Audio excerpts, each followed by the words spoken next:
ಈಗೆಲ್ಲ cinema ಆಡಿಯನ್ಸ್ಗಿಂತ cinema ರಿವ್ಯೂವರ್ಸೇ ಹೆಚ್ಚಾಗಿದ್ದಾರೆ. As a audience ಆಗಿ ನನಗೆ ಈ ಸಿನಿಮಾದ ಟ್ರೈಲರ್ ಏನನ್ನಿಸ್ತು ಅನ್ನೋದನ್ನ ಹಾನೆಸ್ಟ್ ಆಗಿ ಹೇಳ್ತೇನೆ. ಸಿನಿಮಾ ಟ್ರೈಲರ್ ಅಥವಾ ಸಿನಿಮಾ ನೋಡುವ ಆಡಿಯನ್ಸ್ ಅಲ್ಲಿ ಒಂದ್ ತಲೆಯಲ್ಲಿ ಕೂತಿದೆ, 4,000 ಕೋಟಿ ಬಜೆಟ್ ಸಿನಿಮಾ ಅಂತ. ಹೀಗಿರುವಾಗ ಎಕ್ಸ್ಪೆಕ್ಟೇಷನ್ ತುಂಬಾನೇ ಹೆಚ್ಚಾಗಿರುತ್ತೆ. ಒಂದೇ ಒಂದು ಚಿಕ್ಕ ಮಿಸ್ಟೇಕ್ ಕೂಡ ದೊಡ್ಡ ಹೈಲೈಟ್ ಆಗುತ್ತೆ.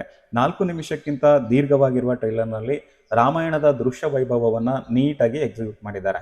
ಬ್ಯಾಕ್ಗ್ರೌಂಡ್ ಸ್ಕೋರ್ ಮತ್ತೆ ವಿಜುವಲ್ ಎಫೆಕ್ಟ್ ಎಲ್ಲವೂ ಕೂಡ ಚೆನ್ನಾಗೇ ಇದೆ. ರಾಮಾಯಣದ ಮೊದಲ ಭಾಗ ಆಗಿರುವುದರಿಂದ ಲಂಕಾ ಯುದ್ಧದ ಸನ್ನಿವೇಶ ಇಲ್ಲಿ ಇರೋದಿಲ್ಲ. ಆದ್ದರಿಂದ ಹನುಮಂತನ ಗ್ಲಿಮ್ಸ್ ಈ ಟ್ರೈಲರ್ನಲ್ಲಿ ಕಾಣಿಸೋದಿಲ್ಲ.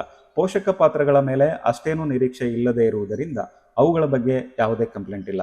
ರಾವಣ ಮತ್ತೆ ಸೀತೆ ಪಾತ್ರಗಳಲ್ಲಿ ನನಗೇನು ಅನ್ನಿಸ್ಲಿಲ್ಲ. ಯಶ್ ಮತ್ತೆ ಸಾಯಿ ಪಲ್ಲವಿ ಆ ಪಾತ್ರಕ್ಕೆ ಹೊಂದಿಕೊಂಡಿದ್ದಾರೆ. ಆದರೆ ರಾಮನ ಪಾತ್ರ ಸ್ವಲ್ಪ ಡಿಸಪಾಯಿಂಟ್ ಮಾಡಿದ್ದಂತೂ ನಿಜ. ರಾಮ, ಕೃಷ್ಣ ಇನ್ನಿತರ ನಮ್ಮ ಪುರಾಣ ಪುರುಷರುಗಳ ಗೆಟಪ್ಗಳನ್ನ ಯಾರೇ ಹಾಕಿದರೂ ಅದು ತುಂಬಾ ಸುಂದರವಾಗಿಯೇ ಕಾಣಿಸುತ್ತೆ. ಅದರಲ್ಲೂ ಆರ್ಟಿಸ್ಟ್ಗಳು ಹಾಕಿದಾಗ ಅದಕ್ಕೆ ಮೆರುಗು ಹೆಚ್ಚು. ಆದರೂ ಕೂಡ ರಣಬೀರ್ ಕಪೂರ್ ಅವರ ಈ ರಾಮನ ಪಾತ್ರ ಡೈಜೆಸ್ಟ್ ಮಾಡ್ಕೊಳ್ಳೋದು ಸ್ವಲ್ಪ ಕಷ್ಟನೇ ಸರಿ. ಸಿನಿಮಾ ನೋಡ್ತಾ ನೋಡ್ತಾ ಆಡಿಯನ್ಸ್ ಅಡ್ಜಸ್ಟ್ ಮಾಡ್ಕೊಂಡು ಹೋಗ್ತಾರೆ ಅಂತ ನಾನು ಭಾವಿಸ್ತೇನೆ.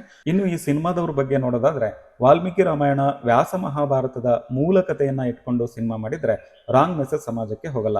ಆ ಕಥೆಯಲ್ಲಿರುವ ಪಾತ್ರಗಳಿಗೆ ಆರ್ಟಿಸ್ಟ್ಗಳು, ಹೀರೋಗಳು ಪ್ರಿಪೇರ್ ಆಗಬೇಕೆ ಹೊರತು ಹೀರೋಗಳ ಇಮೇಜ್ಗೆ ತಕ್ಕಂತೆ ಆ ಪಾತ್ರಗಳನ್ನ ಬದಲಿಸಬಾರದು.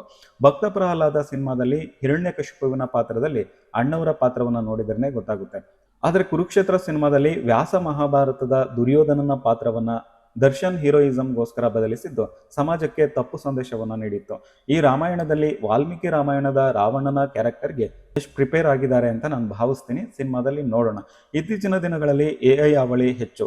ಹೀಗಿರುವಾಗ ಇಂಥ ದೊಡ್ಡ ಸಿನಿಮಾಗಳಲ್ಲಿ ಸ್ವಲ್ಪ ಡಲ್ ಕಂಡರೂ ಕೂಡ ಜನರು ಟ್ರೋಲ್ ಮಾಡ್ತಾರೆ. ಈ ದೃಶ್ಯವನ್ನ ನಾನೇ ಕ್ರಿಯೇಟ್ ಮಾಡ್ತಿದ್ದೆ, ಇದಕ್ಕೆ 4,000 ಕೋಟಿ ಬೇಕಾ ಎಂಬ ಅಪಹಾಸ್ಯ. ಈ ಟ್ರೈಲರ್ನಲ್ಲಿ ಎಲ್ಲಾ ದೃಶ್ಯಗಳು ತುಂಬಾ ಚೆನ್ನಾಗಿನೇ ಕಾಣಿಸ್ತವೆ. ಆದರೆ ಕೆಲವು ಗ್ಲಿಮ್ಸ್ಗಳನ್ನ ಬಿಟ್ಟು ಸ್ಕ್ರೀನ್ನಲ್ಲಿ ನೋಡುತ್ತಿರುವ ಈ ಕೆಲವು ದೃಶ್ಯಗಳು ಸ್ವಲ್ಪ ಕಾರ್ಟೂನಿಸ್ಟ್ ಅನಿಸಿದ್ದು ನಿಜ. ಇಂದ್ರನ ಐರಾವತ ಮತ್ತೆ ಈ ಕೆಲವು ಪ್ರಾಣಿಗಳು ಮತ್ತೆ ರಾಕ್ಷಸರ ದೃಶ್ಯಗಳು ಆದಿಪುರುಷದ ಸಿನಿಮಾದಲ್ಲಿ ಬಳಸಿದ ಝೋಂಬಿಗಳನ್ನ ಈ ಸಿನಿಮಾದಲ್ಲಿ ಬಳಸದೇ ಇದ್ರೇನೆ ಒಳಿತು ಅಂತ ನಾನು ಅನ್ಕೊಳ್ತೀನಿ. ನಮ್ಮ ಮಹಾಕಾವ್ಯಗಳಲ್ಲಿ ಬರುವ ರಾಕ್ಷಸರು ಮತ್ತು ಇನ್ನಿತರ ಕೆಲವು ವಿಲನ್ಗಳನ್ನ ನಮ್ಮ ಸಂಸ್ಕೃತಿಗೆ ತಕ್ಕಂತೆ ಡಿಸೈನ್ ಮಾಡಿದ್ರೆ ಬೆಟರ್ ಅಂತ ನನಗನ್ಸುತ್ತೆ. ಎಲಿವೇಶನ್ಗೋಸ್ಕರ ರಾಮಾಯಣದಲ್ಲಿ ಇಲ್ಲದಿರುವ ದೃಶ್ಯಗಳನ್ನ ಬರೆದುಕೊಳ್ಳದೆ ಇದ್ರೇನೆ ಬೆಟರು. ನಮ್ಮ ಮಹಾಕಾವ್ಯಗಳು ಅಂದ್ರೇನೆ ಹಾಗೆ. ಎಷ್ಟು ಸಾರಿ ಆ ಕಥೆನ ಸಿನಿಮಾ ಮಾಡಿದ್ರು ಕೂಡ ಮತ್ತೆ ಮತ್ತೆ ನೋಡ್ತೇವೆ. ಅದು ಆ ಕಥೆಯ ಸತ್ವಕ್ಕಿರುವ ಶಕ್ತಿಯ ಹೊರತು ಮತ್ತೇನೂ ಅಲ್ಲ. ಓವರ್ ಆಗಿ ಟ್ರೈಲರ್ ತುಂಬಾನೇ ಚೆನ್ನಾಗಿ ಬಂದಿದೆ. ಸಿನಿಮಾ ಕೂಡ ಇಂಟ್ರೆಸ್ಟಿಂಗ್ ಆಗಿ ಇರಲಿದೆ ಅಂತ ನಾನು ಭಾವಿಸ್ತೀನಿ. ಈ ಟ್ರೈಲರ್ ಅನ್ನ ನೀವು ಈಗ ಆಲ್ರೆಡಿ ನೋಡಿದ್ರೆ ನಿಮ್ಗೆ ಏನಿಸ್ತು ಅನ್ನೋದನ್ನ ಕಮೆಂಟ್ ಅಲ್ಲಿ ತಿಳಿಸಿ.